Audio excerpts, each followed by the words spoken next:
sifat uang yang umumnya tidak diketahui orang banyak itu bahwa sifat uang itu memaksa kita untuk membeli, memaksa kita untuk menguasai sesuatu, memaksa kita untuk mendapatkan sesuatu. Bahkan ada orang yang berusaha membeli kebahagiaan dengan uang. Dikiranya kalau sudah menguasai sesuatu itu akan dapat kebahagiaan dan kesenangan yang utuh seterusnya.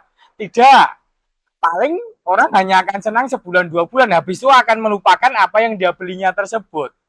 Misalnya orang membeli mobil karena punya uang, ya kan? Terus kemudian dia merasa senang mengendarai mobil tersebut. Tanpa disadarinya, dia dalam jangka panjang akan dikendarai oleh mobil tersebut. Karena dia terpaksa harus mencari uang lebih untuk membeli bensin, untuk melakukan lifestyle-nya yang baru karena dia punya mobil, mungkin pergi ke restoran-restoran yang mahal, mungkin outfitnya, bajunya, sepatunya harus disesuaikan dengan warna mobilnya, mungkin membeli aksesoris mobilnya. Ketika mobilnya mogok, dia terpaksa harus keluar uang banyak untuk membawanya ke bengkel. Dan kemudian ketika dia bosan, dia akan membeli yang baru.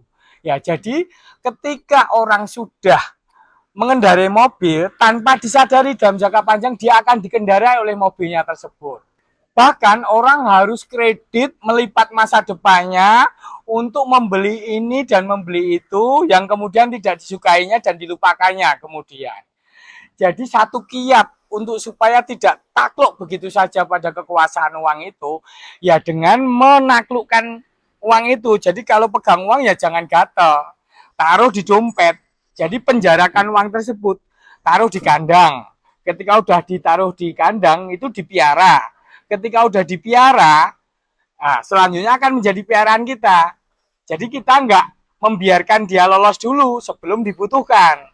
Ketika sifat uang itu udah ditundukkan di dalam penjara, di dalam tabungan, nanti suatu saat bisa kita gunakan sebagai anak buah kita untuk mencari teman-temannya yang lain supaya berkumpul.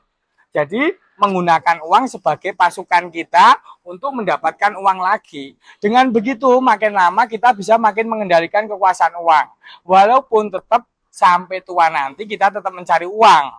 Ya, jadi mencari uang itu harus dengan mengetahui dulu apa itu sifat uang. Dan kalau sudah mengenali sifatnya, kendalikan.